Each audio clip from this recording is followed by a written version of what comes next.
Ambrósio de Milão. Também conhecido como Santo Ambrósio, foi bispo da atual Arquidiocese de Milão e é considerado um dos padres latinos e doutores da Igreja. Foi ele que ministrou o batismo a Agostinho de Hipona. É considerado um dos 4 máximos doutores da Igreja. Aprendeu de Orígenes a conhecer e a comentar a Bíblia. De nobre e distinta família romana, nasceu provavelmente em 339, em Tréviros, onde seu pai exercia o cargo de prefeito das Gálias. Sua mãe ficou viúva muito cedo e voltou a Roma com 3 filhos: Marcelina, que se consagrou a Deus e tomou o véu das virgens; Sátiro, que morreu em 378 depois de exercer altos cargos de Estado; e Ambrósio, o último, que seguiu a carreira diplomática, tradicional na família. Ambrósio desde cedo aprendeu a alimentar as virtudes cívicas e morais, ao ponto de ter sido governador da Emília, do Lácio e de Milão, antes de ser bispo. Estudou também Direito antes de estudar a Teologia. Já em Roma, recebeu a formação dos nobres romanos estudando gramática, literatura grega e romana, retórica e direito, na qual não lhe faltaram ainda a frequência ao circo e ao teatro. Ao lado dessa formação, recebeu também a educação religiosa destinada aos catecúmenos, ministrada pelo sacerdote Simpliciano, futuro sucessor de Ambrósio na sede de Milão. A influência desse sacerdote sobre Ambrósio foi tão marcante que Santo Agostinho chamava de pai do bispo Ambrósio. Segundo a graça, com a morte do bispo Ariano, acirrou-se a disputa pela vaga entre arianos e católicos. Para assegurar a ordem na eleição, Ambrósio compareceu pessoalmente na qualidade de prefeito da polícia. Tinha então 40 anos, quando agiu com tamanha eficácia que controlou os ânimos das facções com tanta moderação que os partidos opostos se uniram para elegê-lo bispo. Reconhecendo na unanimidade a vontade de Deus, Ambrósio aceitou o cargo, depois de muitas tentativas de recusa. Era ainda catecúmeno, ou seja, pessoa pronta para o batismo da Igreja Católica. Prepararam as cerimônias do batismo. Na semana seguinte, recebeu todas as ordens e foi consagrado bispo. Como bispo, providencialmente usou as qualidades de organizador e administrador para o bem da Igreja, podendo assim atuar no campo pastoral, político, doutrinal e litúrgico. Sua figura política ficou marcante, principalmente quando aplicou ao imperador uma dura penitência pública comum, pois teria Teodósio consentido uma invasão à cidade de Tessalônica, que resultou na morte de muitos. Santo Ambrósio, como homem de Deus, partilhou sua riqueza material e espiritual com o povo. Jejuava sempre, pai carinhoso e tão grande orador que teve papel importante na conversão de Santo Agostinho. Deixou muitos escritos e morreu com 60 anos, no ano de 397. Após 23 anos de serviço ao seu amado Cristo, com essas palavras: não vivi de tal modo que tenha vergonha de continuar vivendo, mas não tenho medo de morrer, porque temos o Senhor que é bom.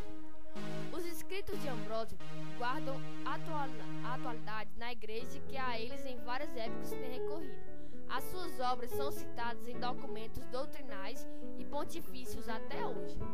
Algumas de suas obras foram as cartas, onde mais de 90 delas chegaram aos tempos atuais, dando informes sobre a situação política, eclesiástica e religiosa do seu tempo. Hinos. É considerado no Ocidente como sendo o introdutor da himnologia na liturgia da Igreja. Em 396, o canto de hinos, salmos e antífonas era prático usual na Igreja de Milão. Daí disseminou-se para outras igrejas.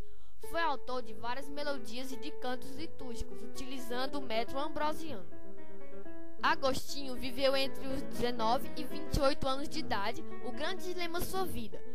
De um lado, os prazeres da vida, as paixões, as seduções, a glória popular, e de outro, a vontade de buscar a purificação, de ser conduzido aos chamados eleitos e santos.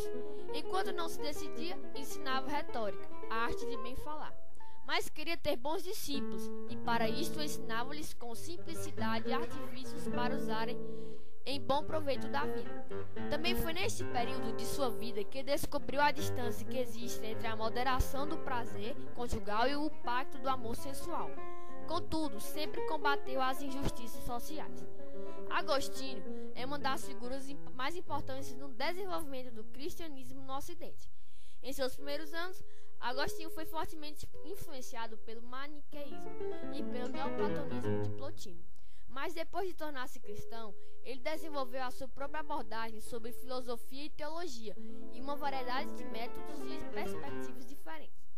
Ele aprofundou o conceito de pecado original dos padres anteriores e, quando o Império Romano do Ocidente começou a desintegrar-se, desenvolveu o conceito de igreja como a cidade espiritual de Deus, distinta da cidade material do homem.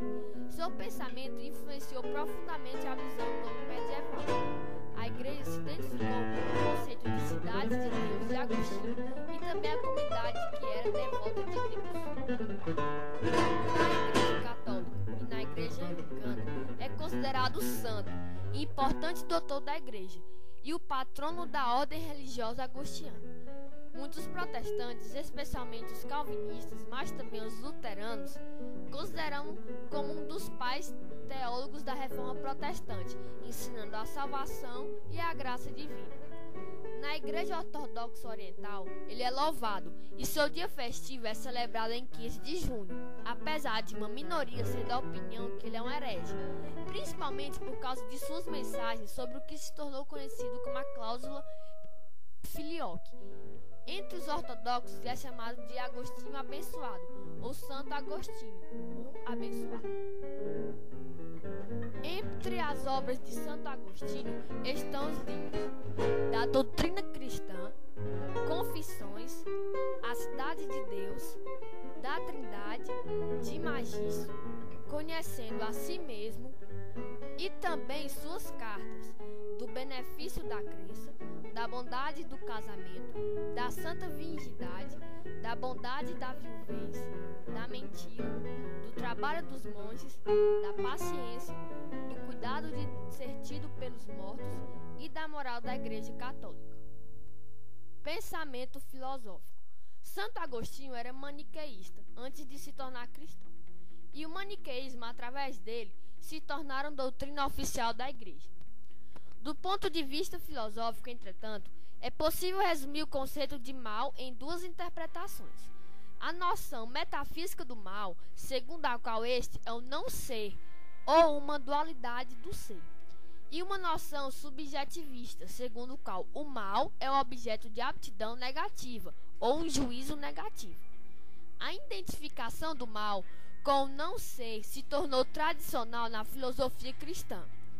Agostinho difundiu no mundo ocidental.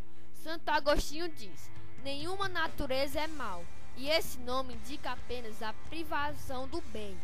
Portanto, todas as coisas são boas, e o mal não é substância, porque se fosse substância, seria bem. O dito de Santo Agostinho de Hipona, eu creio para compreender e compreendo para crer melhor, ao que parece, este aparente paradoxo do bimônio razão e fé já era atribuído ao profeta Isaías. Se não credes, não compreendereis.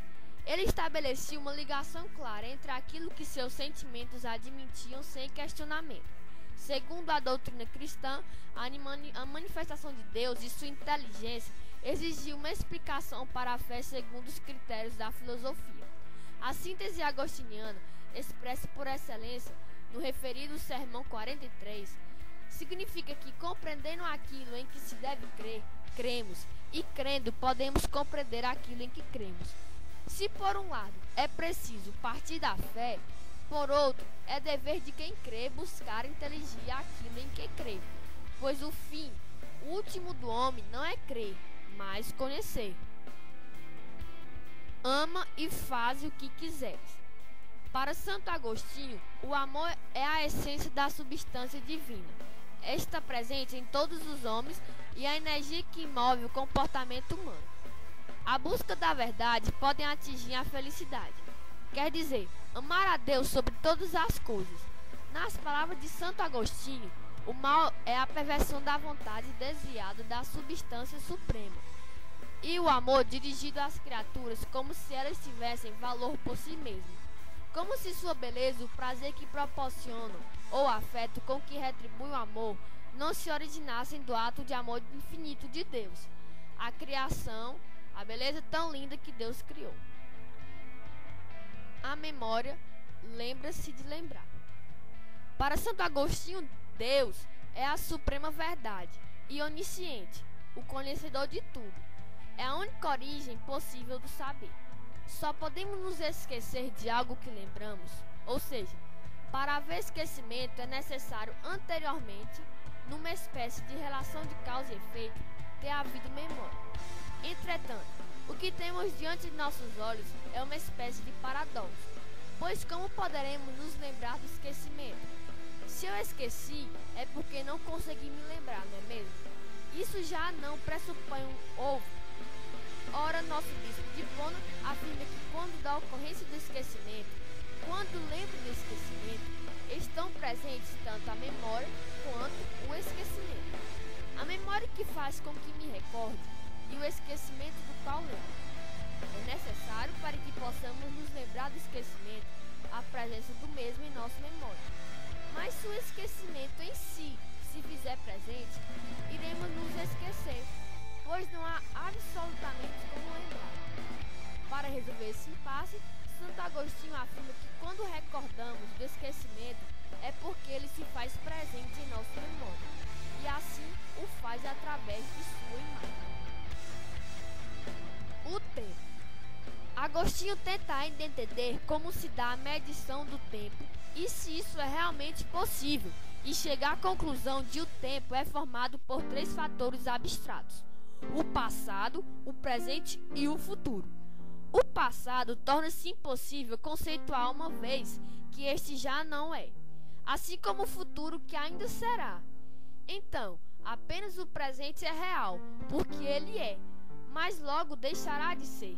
Dessa maneira, estes 3 fatores são interligados e um puxa o outro, dando a ideia do tempo. Sendo assim, o tempo só pode ser medido através dos sentidos que nunca se enganam, como as recordações que fazem saber que o passado existiu e a intuição para fazer planos para o futuro.